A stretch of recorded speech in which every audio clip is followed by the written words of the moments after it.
আমার লেজে যদি এবার থেকে পা দাও না, all of you will be attacked. আমি আর চুপ করে থাকবো না। মনে রেখো সবাই, যে যে আমার লেজে পা দেবে তাকে তাকে আমি অ্যাটাক করব। অনেক হয়েছে, আর না। হ্যাঁ, বোঝা যাচ্ছে নারী শক্তি জেগে উঠেছে। নারী শক্তি বরাবরই ছিল দীপ, তার বিভাটুকু দেখেছ, আগুনের আঁচটা দেখনি। তাই তো বহাল তবিয়াতে এ বাড়ি ও বাড়ি করে বেড়াও। আমি যদি চলে উঠতাম, পারতে দীপ? জয়া, এখন থেকে সারা জীবন শুধু সত্যি কথা বলবো, কোনো প্রিয় কথা বলার আর কোনো দায় নেই আমার।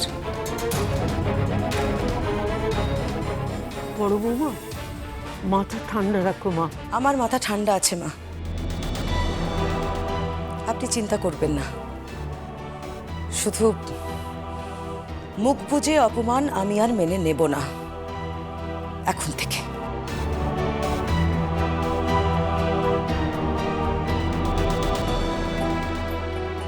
স্যার, আপনি আমায় ডেকেছেন?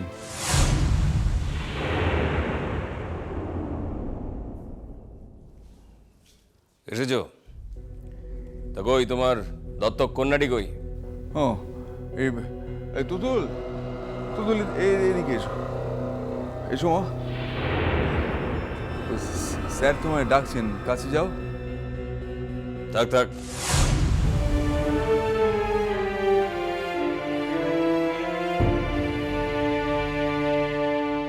এই যে মেয়ে, তোমার কি ব্যাপার বলো তো?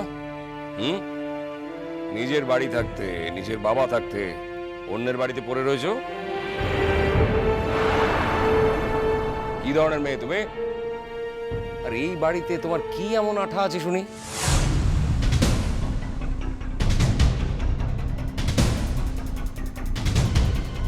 ও তো নিজের ইচ্ছে এখানে আসেনি স্যার, তাছাড়া তো চলেও গেছিল।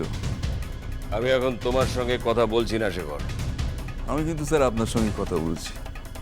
একটু আগে আপনি আমাকে বললেন না যে আমার দত্তক কন্যাকে ডাকতে, এত বড় একটা সম্মান দিলেন, আমি সে সম্মান রাখবো না স্যার? তা কি হয়? কন্যা যখন মেনেই নিয়েছি, তখন কন্যার সম্পর্কে কথা বলার অধিকারও নিশ্চয়ই আমার আছে। ওসব অধিকার টধিকার এবারে বাইরে গিয়ে দেখিও, অধিকার দেখাতে এসছে আমায়।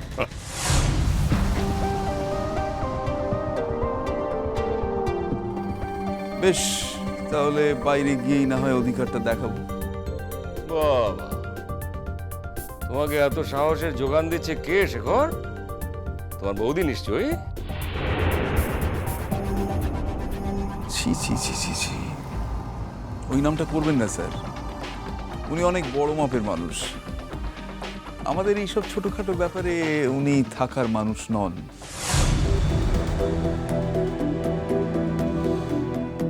শেখর, তুমি এখানে কার আন্ডারে কাজ করো? কারুর আন্ডারই কাজ করি না। আপনার প্রোডাকশন সামলানোর জন্য আপনার একজন এক্সপার্টের প্রয়োজন। আমি সেই কাজটা করি, কারণ আমি কাজটা বুঝি, যেটা আপনারা বোঝেন না। আবার আপনারা যে কাজটা বোঝেন আমি সেটা বুঝি না, মিটে গেল।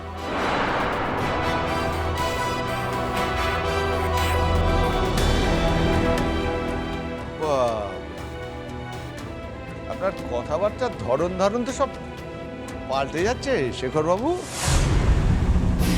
হ্যাঁ, তা কে ইন্ধনটা দিচ্ছে আপনাকে? কেউ তো নিশ্চয়ই দিচ্ছে, সেটা কে? এইভাবে নিজের সর্বনাশ কেন করতে যাচ্ছেন শুধু শুধু? এই বয়সে চাকরি গেলে আরেকটা নতুন চাকরি জোগাড় করতে বেশ কষ্ট হবে শেখর বাবু।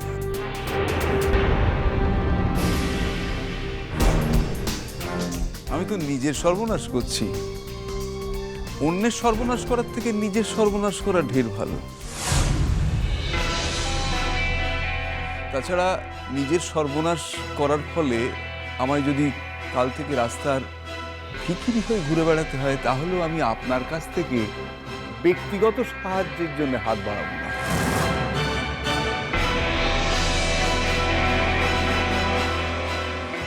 আর এই মেয়েটাকে যে আমি মেয়ে বলে মেনেই নিয়েছি, সেটা তো বোধহয় কারোরই অজানা নয়।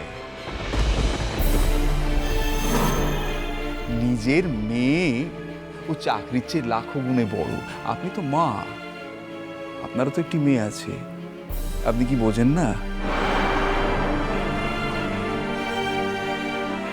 আমন তো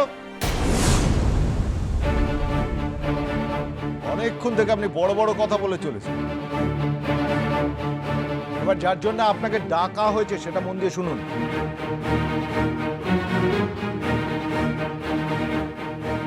অংশু,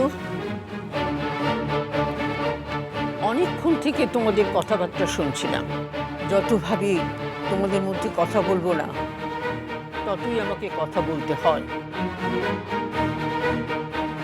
অংশু, শেখর হয়তো একদিন কর্মচারী ছিল, কিন্তু আজ আর সে তা নয়।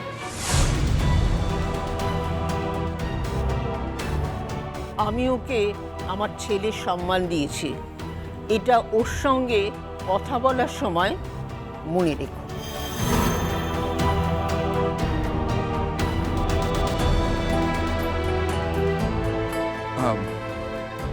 বলুন স্যার, ঠিক কি কারণে এখানে আপনি আমায় ডেকেছেন? এই মেয়েটাকে আমি আর এই বাড়িতে থাকতে অ্যালাউ করব না।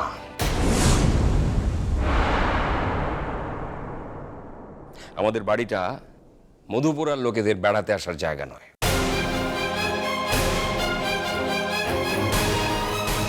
কি ব্যাপার?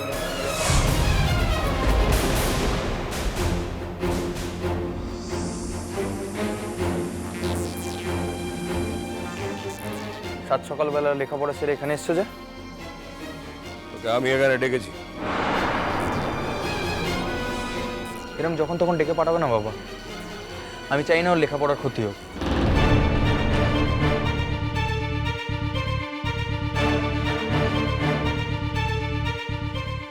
তো যাও, তুমি বাড়ি যাও।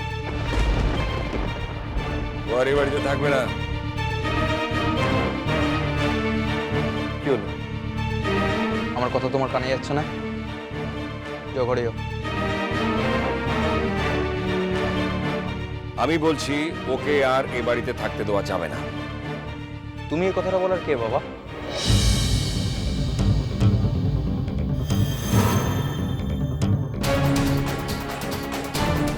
আয়ুষ, কি মনে করো তুমি নিজেকে? স্টার হয়েছে বলে কি নিজেকে সর্বশক্তিমান বলে মনে করো? তুমি সবকিছু উঠতে।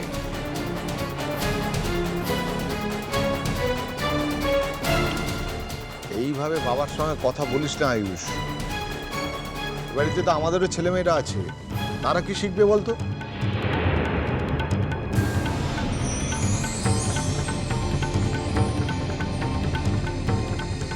তাছাড়া তুমি আরেকটা দিক ভেবে দেখোনি আয়ুষ, এই যে মধুপুরার লোকেরা একটা মিথ্যে ঘটনাকে জোর করে সত্যি প্রমাণ করার চেষ্টা করছিল।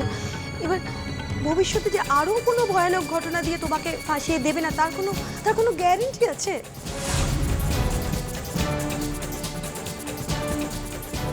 আচ্ছা মাম্মা, আমাদের বাড়িতে ব্যক্তিগত বলে কিছু নেই, সবাই সব কথায় ঢুকে পড়ে কেন? আমার তো আমার মা বাবার সাথে ব্যক্তিগত কিছু কথাও থাকতে পারে। আমরা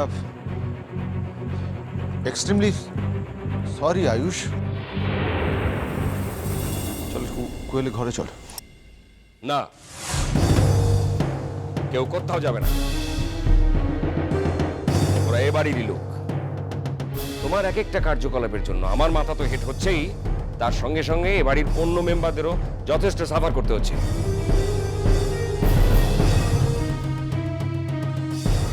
শেখর আঙ্কেল, বলো বাবা।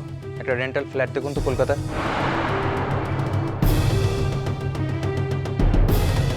আমি চাই না যে আপনারাও আর এখানে থাকুন, কারণ আমি তুতুলকে তো আর একা রাখতে পারবো না।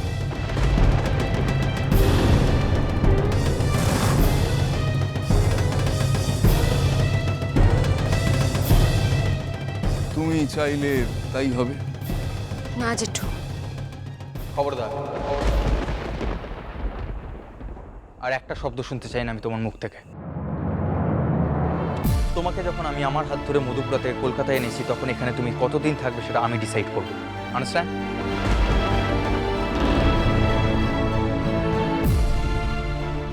আর বাবা,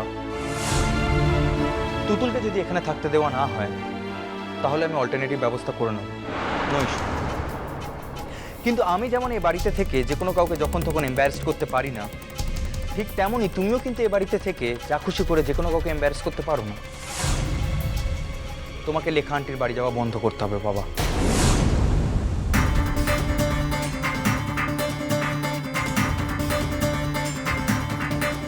কারণ তাতে আমার মায়ের মানসিক স্বাস্থ্য এফেক্টেড হচ্ছে বলে আমার বিশ্বাস। টোটো, এসব কথা এখন থাক। না, থাকবে না। এ বাড়ির দেয়ালগুলো এমন কিছু ভারী নয় মা, যে তোমাকে নিয়ে যে কথাগুলো হচ্ছিল সেগুলো দোতলা অবধি যায়নি।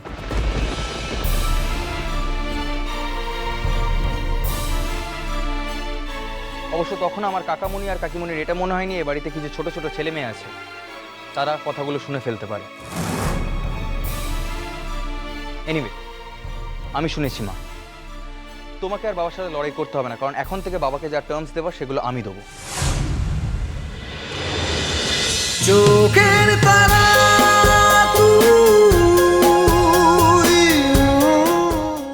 স্টার জলসার প্রিয় শো দেখার জন্য সাবস্ক্রাইব করুন আমাদের ইউটিউব চ্যানেলে এবং আপডেটেড থাকার জন্য প্রেস করুন বেল আইকন। চলো চলো চলো চলো পাল্টাই।